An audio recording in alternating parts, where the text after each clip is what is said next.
Está con nosotros el doctor Lastreto. ¿Cómo le va, doctor? Buen día. Hola, ¿Cómo anda usted? Evelyn, Vaquita. ¿Todo bien? Todo bien. Lo, anda, Enrique? lo aprovechamos para este tema que charlábamos recién, de este Sí, hecho supuestamente ocurrido en Unquillo, que terminó con las dudas por parte de la familia de la chica embarazada de si el bebé lo tuvo y falleció y desapareció, o lo tuvo en otro lado y esta es una estrategia. ¿En un hospital puede ocurrir eso, doctor? Es muy difícil, casi diría imposible. Digamos, yo no lo vi nunca. Yo pasé prácticamente toda mi vida profesional en la Maternidad Nacional, fui director de la Maternidad Nacional. Jamás, ni siquiera se nos pasó por la cabeza pensar que pudiera ocurrir esto en un hospital. Este fin de semana, a través de las redes, yo recibí varios mensajes de que esto había pasado, de que iban a hacer una manifestación al hospital de Unquillo. Yo, me parecía una cosa sumamente, no sé si imposible, pero es muy difícil de creer que suceda una cosa de esta en un hospital. Que nadie se entere, que nazca un chico y se lo roben livianamente, porque esta puede ser ¿no es cierto? Una de las posibilidades, de hipótesis que hay. O que el chico muera y desaparezca. Desaparezca el chico. Esto no es fácil, digamos, no es una cosa. Creo que ni poniéndose de acuerdo muchísima gente puede ser posible de llevarse a cabo, ¿no? Además mucha gente participa, ¿no? Demasiada gente. Yo en la realmente, recepción, digamos, enfermeros, camilleros, médicos. Y además, ahora yo escuchaba también que ustedes estaban hablando de que esta señora está internada en el hospital. Con una infección uterina. En el hospital Rawson, con una endometritis, una infección que puede ser sí por restos o por un parto hecho en condiciones no asépticas, ¿no es cierto? Claro. En un lugar inadecuado. Todo esto son hipótesis, yo no estoy ni afirmando ni nada, pero digamos, cuando uno se encuentra con un proceso de esta naturaleza, digamos, que requiere una internación de esta, ¿y por qué internada ahora en el Rawson y no quedó, si hubo algún problema, no quedó en el hospital de Unquillo, ¿no? Claro. Ahora, ¿puede un profesional olvidarse? Yo lo voy a decir burdamente porque no tengo la terminología adecuada. ¿Olvidarse restos de placenta? Digamos, de limpiar el útero, digamos, ¿puede olvidar un profesional? Cuando se ha hecho correctamente el parto y el alumbramiento, que es la expulsión de la placenta, y uno controla la placenta, es difícil. Pueden quedar restos placentarios, pueden quedar membranas, pero uno se tiene que dar cuenta y hay maniobras para eliminar estas membranas inmediatamente de producido el alumbramiento. O sea, si usted me dice, ¿puede pasar esto? ¿Pasa? Sí, puede pasar y a veces esto ha pasado, porque hay algunas patologías, hay algo que se llama acretismo placentario, que es una patología que la placenta se introduce más adentro del propio endometrio, de la cavidad que recubre internamente el útero, se mete en el músculo uterino y a veces cuando se elimina la placenta pueden quedar restos. Esto es un cuadro patológico, no es lo habitual, no es lo normal. Puede suceder esto. Ahora, en manos inexpertas o en condiciones no seguras, hay más probabilidades que algo de esto suceda, ¿no es cierto? Pero, digamos, no es lo habitual que pueda ocurrir esto en un lugar adecuado, en una clínica que está preparada para esto, en un hospital que está preparado para este tipo de procedimientos. Claro. Está bien. Bueno, veremos a ver qué dice la justicia. La chica está en el Rawson, la familia plantea una cosa, el director del hospital que hablamos recién plantea otra cosa absolutamente distinta, pero hay hipótesis que se elaboran de ambos lados, que son las que está manejando en este momento la justicia según las fuentes que nosotros tenemos. Bueno, doctor, traía otro tema usted, ¿no? Sí, yo traía un tema y fíjese, sin saber de esto, tiene alguna relación. Nosotros en alguna oportunidad conversamos aquí sobre la preocupación que hay por el uso o el mal uso de los antibióticos. Este mes se realizó una conferencia mundial sobre la salud y los derechos de la mujer, sobre la mujer, su salud y sus derechos. Y aquí se habló fundamentalmente de un problema que está relacionado al uso de los antibióticos, al uso de determinados medicamentos que actúan en las infecciones. Se dice que más de la mitad de los antibióticos que utilizamos son innecesarios. Más de la mitad. Más de la mitad. Esto ha ocasionado una serie de problemas como es la resistencia a determinados medicamentos, fundamentalmente a los antibióticos, digamos, el descubrimiento de los antibióticos y de las vacunas ha sido un hecho fabuloso para la medicina, ha sido un regalo de la medicina que evitó innumerables muertes que antes se producían, trató las enfermedades más graves, que eran las que mayor mortalidad producían, pero tenemos que tener cuidado porque en los últimos años se están desarrollando procesos de resistencia que van a hacer que muchos de estos antibióticos dejen de ser efectivos. Ya en la actualidad hay muchos antibióticos que no tienen la efectividad que tenían en otros momentos. ¿Y esto a qué se debe? Fundamentalmente al abuso o al mal uso de estos medicamentos.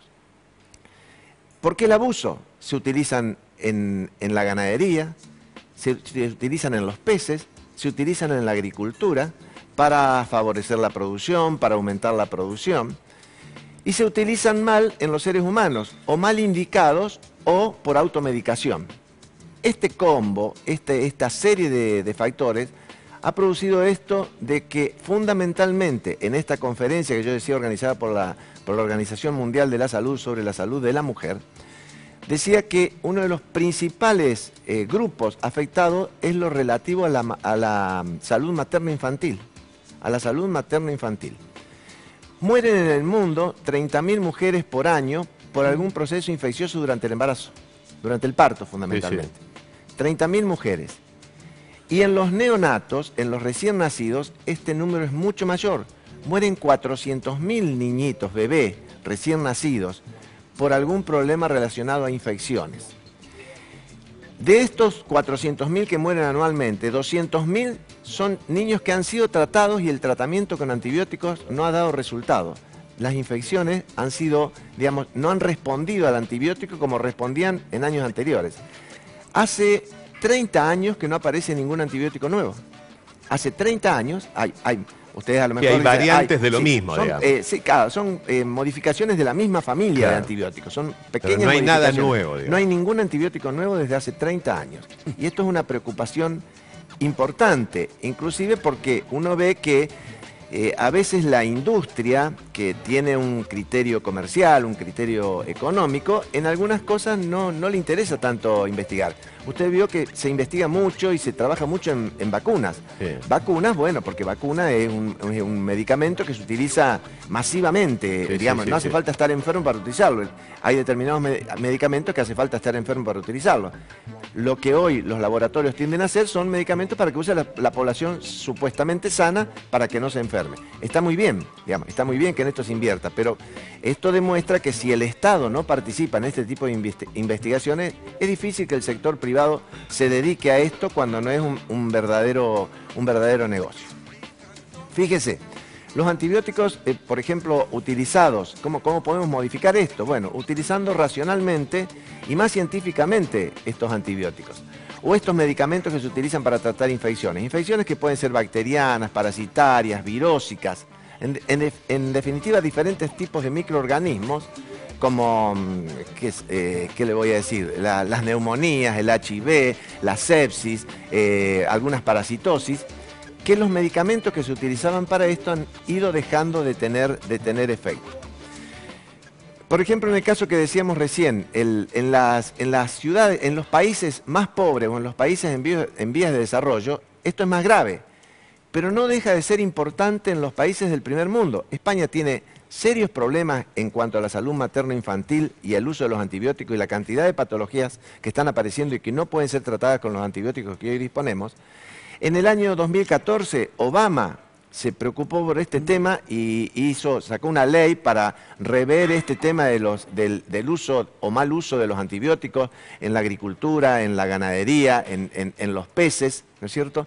Y para instar a la industria a que comience con investigaciones más profundas sobre este tema, para que dentro de algunos años estos medicamentos no dejen de ser efectivos y empecemos a tener las epidemias que habían hace 100 años. Antes de la aparición del uso de los antibióticos y, por supuesto, de las vacunas. En salud materno-infantil, en un parto normal, no se debería utilizar antibióticos. Por supuesto, cuando hay una cesárea, por supuesto, cuando hubo alguna maniobra para extraer restos placentarios, por supuesto, cuando ha habido una infección durante el embarazo. Claro, pero en son uno casos normal, específicos. claro, En un embarazo normal, no en hace un parto falta. normal, no tendría por qué utilizarse esto. Y se utiliza, habitualmente se utiliza. La gente, digamos, concurre espontáneamente a la farmacia a pedir un antibiótico cuando tiene un proceso que a lo mejor no tiene nada que ver, ni va a ser perjudicar, porque se van generando resistencias. La resistencia se produce en los animales, la resistencia se produce en los seres humanos y en los ambientes. En los ambientes, fundamentalmente en el ambiente hospitalario, y en los lugares donde las condiciones son peores, como en los países en vía de desarrollo, donde el saneamiento, el agua potable, las cloacas existen en manera muy deficiente. Y en los países que nosotros, en los lugares que nosotros consideramos que somos desarrollados, hablemos de Córdoba. Yo vivo en la zona de Güemes.